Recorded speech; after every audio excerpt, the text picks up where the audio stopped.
The title of this poem is It's About the Ponies.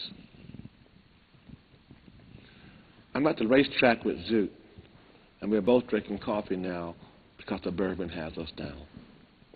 And he doesn't like how I bet. So I make the run and buy us 2 grande styrofoam cups. Well, I teach them how to become better writers because I am craft oriented. I mean, that's one thing I got from Warren Wilson College, MFA. They are like craft driven, and I was a good fit. So what I do, I don't care who they are, I want them to write better. And I teach them how to write with more efficiency to make their work stronger, the images sharper, the symbolism more meaningful, and the rhythm pop. I teach them to be better writers. At least I hope I do. I mean, I got poems that have come from me working with them. It's About the Ponies. That's one of the poems that comes from me working with my students. It's an assignment that was on the board. I had a student up at Warren Wilson College pick a line out of any poem. The poem was a Diane Gilliam poem from her book Kettle Bottom, and it was a poem about the ponies that they take to the mines, because her book is about the 1920 Mingo County Coal Wars, and he picked a line. It's about the ponies. He picked a line about them ponies, and so everyone in the class was going to have to write a poem based on something that comes from that, and I told them I would do it too, and I wrote It's About the Ponies. I tend to work differently than most people, I guess, in that I don't have like a smorgasbord of stuff to choose from and select for. When I step into like a project, I work everything towards that project. I'm not picking, and it's just the way it works with me. They start to come, but they're all in that project. These New Orleans poems, even the ones that aren't based in New Orleans, feel like New Orleans because they conjured up something that comes from there. Thinking of a loss. I thought about my mother's house burning down with all our stuff in it. A complete loss. I was already out of the house then. I was probably about maybe 23, 24. This was before service. Yeah. This was before then. But, so I don't have a group of poems that say, well, these 6 out of this 50 belong in the manuscript, or these like 34 out of 50 belong in the manuscript. I just work a manuscript. I work a collection. I learn that the best way for me is to stay focused there. I can't help it. I'm obsessive. I stay there. I stay there until this project is done, until I feel like it's done, which is never. But I feel like at least I've got something complete. It's a blessing as far as when it comes to revision.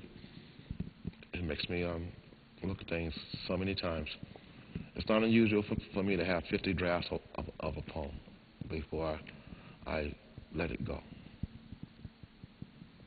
That's not unusual. That's like the norm. Okay, I'll work it for a little while, and I'll let it get cold, and then I'll come back to it. I am revising them even when the publisher has them. And every time they send me back a proof to read, I will have other changes.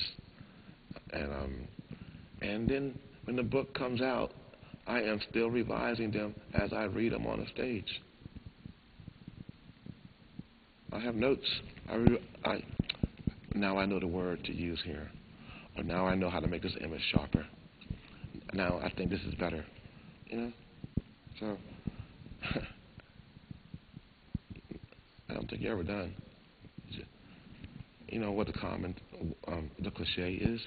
That poems are never finished, they're just abandoned. It's a cliche because it's true over and over again. Don't join the Navy. I went to the Navy because I felt like I needed some discipline in my life. A lot of my friends at that time were veterans, and they were telling me the same thing, that I was a loose cannon,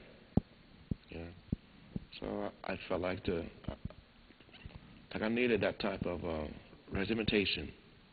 So I signed up for the submarine force. When it comes to Navy, that's it. SEALs, submariners, pilots. They're the elite. I liked being on a boat. I developed claustrophobia early, going out to sea. But I still made every patrol I was obligated to make. The wrong choice, I don't think it was a wrong choice. It's just not the right choice now, if I could go back. I think I would put more time into my writing. That's the only period of my life where I could not write. That's why I wouldn't do it again. I couldn't write the whole time I was in there. A submarine demands everything. I can't change anything that's already happened and that I've already done, but I can learn from it and I can move on, you know. So that's what I tried to do all my whole life. It's like those places where I've been, I tried to take something from it forward, you know, which is what I did with the Navy. I liked the people I served with. I liked my crew, you know. Not too much on authority figures, but being in the military is being just that. I left the Navy as an E6, you know. So I was one of them, very much so. I don't feel like I'm a loose cannon now.